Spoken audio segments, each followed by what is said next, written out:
A female leopard named Lana was hunting a wild bull that was several times larger than her. Even though she had locked her jaws tightly around the bull's throat, the massive animal still refused to give up before dying. Again and again, it tried to stand back up, but Lana's long, razor-sharp teeth had already sunk deep into its neck. The more the bull struggled, the tighter Lana's grip became. Eventually, the bull suffocated to death. Taking down such a massive prey was a clear sign that Lana had reached the peak of her strength. Her power, speed, and hunting skills had become almost perfect. But while she was peacefully feeding on her kill, someone was watching her from a distance. It was her father, Bahadur. For the past 5 years, Bahadur had ruled this entire territory. Although he had grown old, his strength was still extremely dangerous, and he tolerated no rivals inside his land. Meanwhile, Lana still did not have enough courage to directly challenge his father. But Bahadur was already angry at his son's actions because Lana was slowly taking over his territory and authority. Sometime later, Lana found a mate.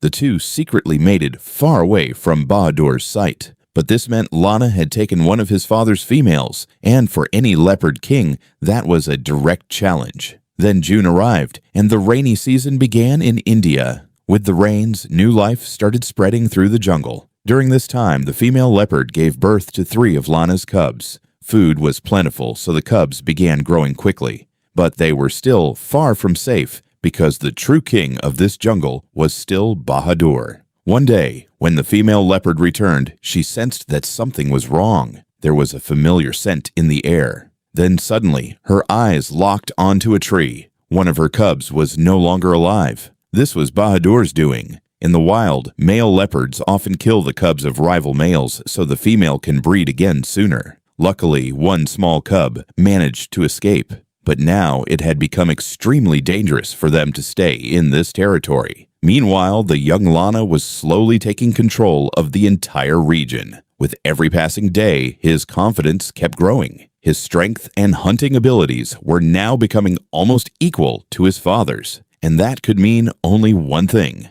The balance of power in the jungle was about to change. Soon after, Bahadur tracked down his son using scent trails, and the most dangerous battle for the throne finally began. Bahadur attacked first because the loser of this fight would be forced to leave the jungle forever. Slowly, the battle moved from the ground into the trees, but Bahadur had become exhausted, while Lana looked stronger than ever. Finally, the weakened Bahadur lost his grip and fell from the tree. He no longer had the strength to fight his son. And with that, the jungle had a new king. Lana had now become the ruler of his father's empire, but his real struggle was only beginning because his territory was now dangerously close to human settlements. Due to India's growing population, leopard habitats are disappearing rapidly. Forced out of their forests, leopards are entering human areas more often, and with that begins the deadly conflict between humans and leopards.